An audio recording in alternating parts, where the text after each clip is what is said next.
Hi, my name is Stephanie Wills, and I'll be presenting today to our staff about cyberbullying. First thing we're going to talk about is what exactly is cyberbullying.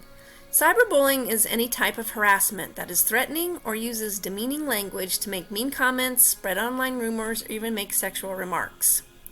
It usually occurs through cell phone use, email, social media, or online gaming. And cyberbullying has become a growing problem around the world, not just in the United States, around the world. Some important facts about cyberbullying.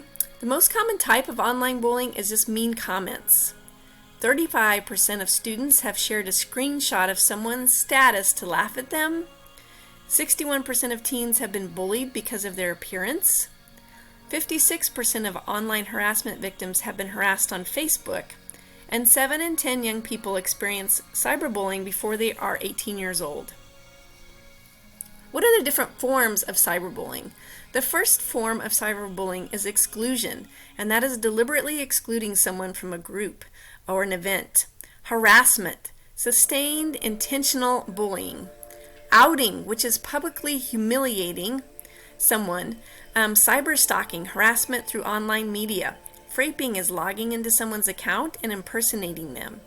A fake profile is setting up a fake profile on social media to gain someone's trust or to gather information from them. Dissing is sending or posting cruel information online. Trickery is gaining trust and then sharing private information with others. Trolling, personally attacking someone. And then catfishing, stealing online identities to make friends with someone or once again gather more information about them. More statistics that I wanted to share with you today. At least 42% of teens have been bullied online, and almost 1 in 4 have had it happen more than once. Cyberbullying is a major cause of depression and suicide among teenagers. Girls are more likely than boys to be both victims and perpetrators of cyberbullying. More than 1 in 10 students admitted to cyberbullying someone at least once. Instagram is the most common platform for cyberbullying, followed by Facebook and Snapchat. And not only is cyberbullying taking place among teens and young adults, it's also happening with adults. 53% of adults who use the internet have personally experienced online harassment. 93% of children 8 to 18 have computers in their homes.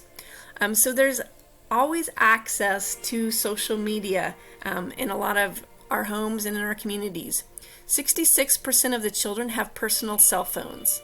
76% of children have another multimedia device, so the access is there. According to the U.S. Department of Education, one thing they found was that even schools that don't allow their students to use cell phones had a higher rate of daily and weekly cyberbullying, which may suggest, that some of that bullying is taking place in the evenings, on the weekends. So it's not always happening at school, but it is still happening. What are some of the effects of cyberbullying? Some of the effects that we may see in our students and maybe depression, skipping school, bad grades, bad health. They become bullies themselves, or they give up and commit suicide. So what are the laws and legislations around cyberbullying? 49 states have enacted bullying prevention laws, and all of these require schools to have policies to deal with bullying. A few states criminalize cyberbullying, which means that the fines and jail time can be used for such offenses and such conduct. So what can students do to prevent cyberbullying?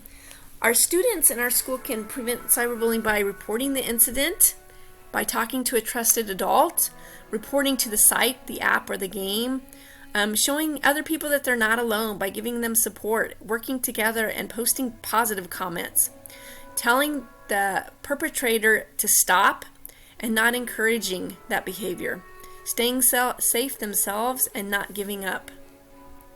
What can we do as teachers and staff and as parents? First thing is we can monitor online time during school or even at home if you're a parent. Talk to the students, have that open line of communication. Encourage them to speak up and spend time with them where you become a trusted individual and a trusted person that they can come to when they do have a question or a problem or are having someone cyberbully them. Thank you for listening to my presentation. Here are my references for my presentation. Thank you for your time.